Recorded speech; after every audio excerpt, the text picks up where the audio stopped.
Bismillah. So we are in video number 7, teaching page setup in PowerPoint. So we want to see how you could put all of your teaching resources, including your teaching slides and worksheets, into PowerPoint. So have everything in one place. As you all probably know, that PowerPoint comes with preset templates. So when we want to insert a new slide, it gives us option of different templates. So today we want to see how you can make your own set of templates that you could use in your teaching PowerPoint. Before we continue, I'm just going to remind that you can change the design of the page or the size of the page by going on to design, slide size, and custom slide size.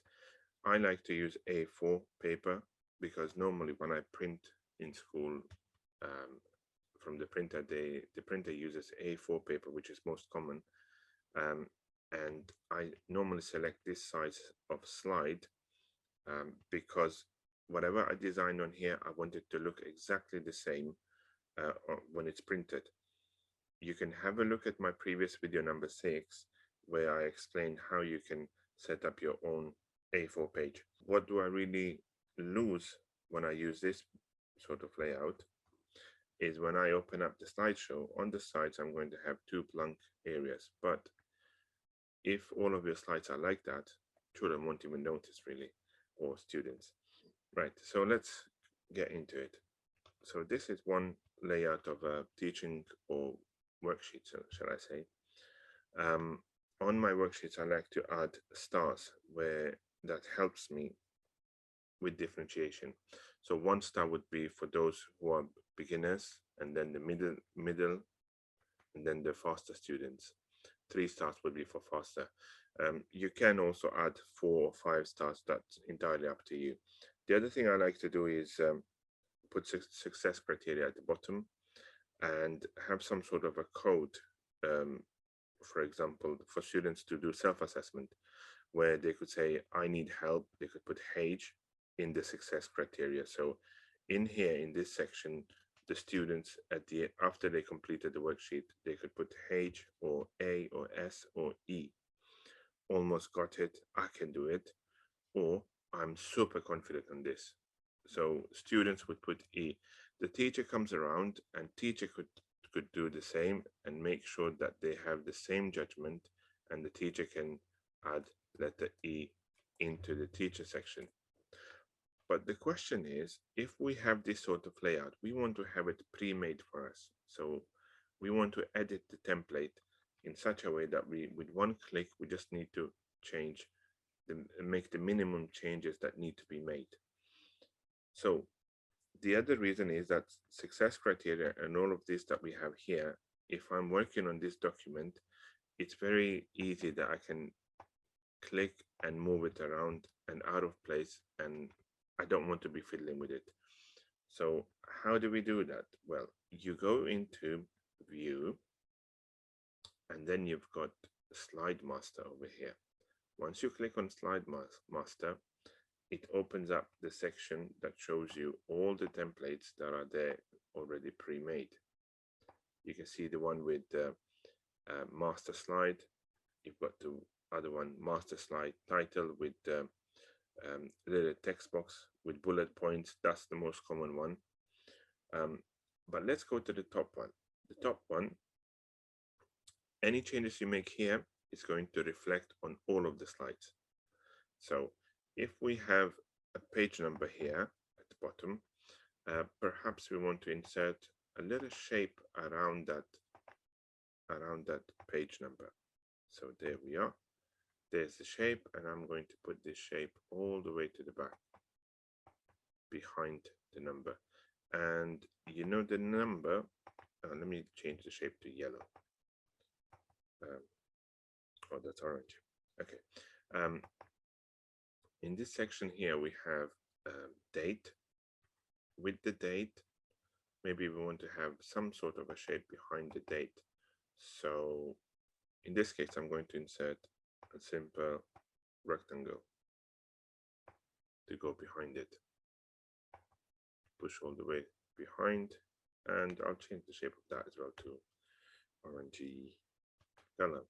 So notice on the side, any change I made, it went all the way through. Can you see that? All of the slides, they have that change now. So let me close this and see what happened. So now you can see that wherever I put the circle or the rectangle, it's still there. But what do I want to do now? I want to create a worksheet that I can reuse. And on that worksheet, I may want to have success criteria, 1 or 2 stars. Let's start with 1 star. And I want to have all of the success criteria from the bottom. So I'm going to select that and select that 1 star, copy, and I'm going to go into Slide Master again. So View, and then Slide Master. And in here, I'm going to insert Layout. Look. And in this layout, I'm going to delete everything. Just before I do that, I'm going to go to the top one, and I'm going to get rid of that text, that rectangle that I inserted early on, and the circle as well, because I don't really want it. So let me insert the layout, and on this layout, I'm going to delete that, and I'm going to delete the footer, and I'll keep the date for now, and page numbers. I'm just going to push the page numbers to the side. And I'm going to insert my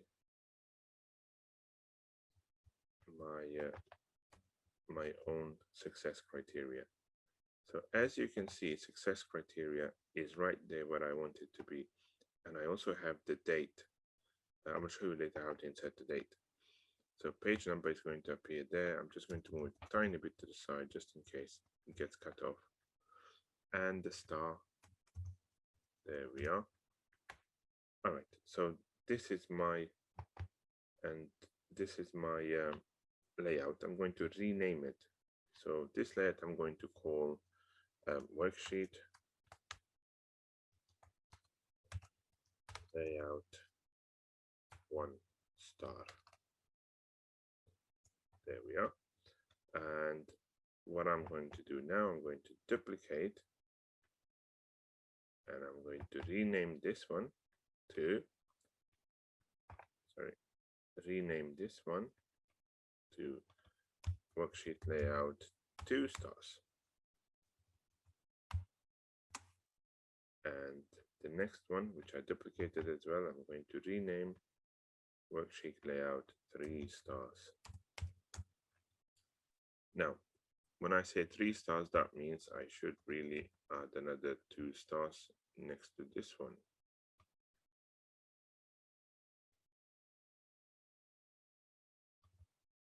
And another star here.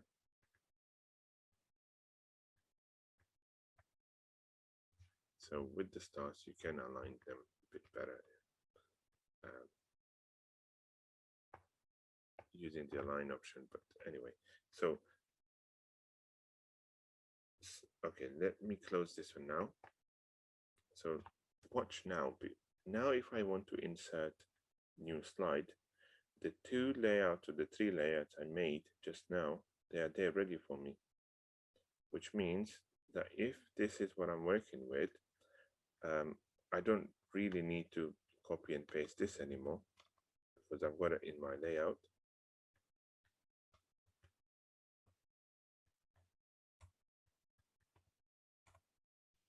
And I don't need to copy and paste the top stars. They're already in my layout. So let me insert, say, 1 star. There's my layout. The really cool thing is that if you're working with something like this, you can copy and paste and modify whichever way you want to without having to tamper with the bottom. The only thing I would say now is that at the bottom it says I can ask and answer the key question and I can spell the key words. What you can consider doing is going into View and into Slide Master, and possibly you may want to leave this empty and this bit as well as empty, just so when it comes to the layout, you can use a simple text box, insert a simple text box where you can write your own success criteria. There we are. There's my success criteria number 1, and here's the second one, criteria. So when I open up the slide to teach into full screen, this is how it looks. And if I want to print it, it comes up with everything pre-made. Now, the same you can do when you go to View and Slide Master. You can see the 3 layouts that we just made now. You can also insert a layout, which would be, you can insert a layout, and on this one, you can write a lesson objective.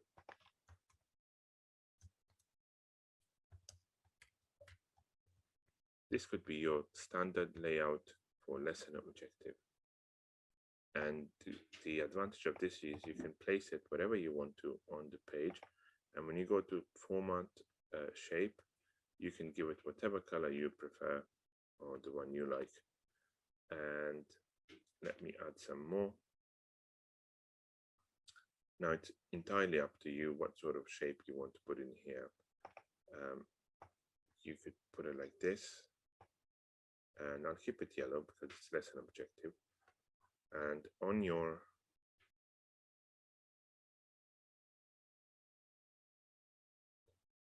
so every time you want to insert your lesson objective slide, you've got it here ready for you. Lesson objective, all you have to do now is just insert a simple text box. Simple text box to write your, we are learning to make a PowerPoint template. There we are.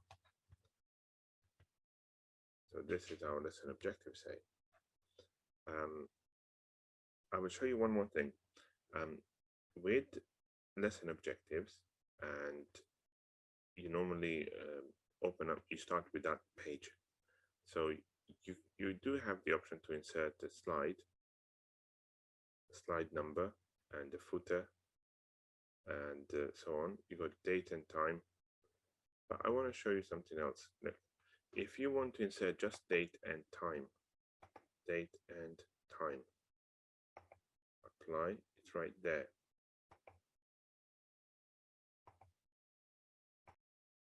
Let me show you one more thing. When you want to insert date and time, what I like to do is I like to insert Hijri calendar date on the board, and you can have the other normal one as well. So you go to the simplest of text boxes, or even if you have a text box like this one here already, I could just copy and paste it, and I'll put it down here, and I'm going to color that one in say green color or blue. Blue is nice. And instead of all this, what I want to insert now is the date. Look, insert, and then date and time, and then it's asking me what sort of date I want to have appear on here. So I've inserted today's date while I'm making the video. But here's another thing. You can select this option that says update automatically. Once you do that, every time you open your PowerPoint, every time you open it, you will get the most up-to-date or accurate date on there. Also, with this, you have option to insert date and insert Hijri date in Arabic.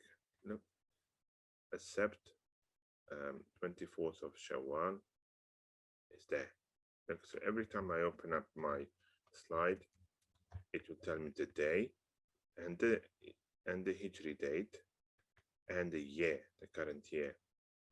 So this is nice to have on the very first slide in your PowerPoint. I hope this helps you organize your PowerPoint a bit better, and I hope it makes your teaching a lot easier and helps you to become more efficient in what you do and the way you teach. If you liked the video, don't forget to follow us on Facebook and like and subscribe to our YouTube channel. You can also visit our Amazon shop where you can purchase some of the handwriting books for children.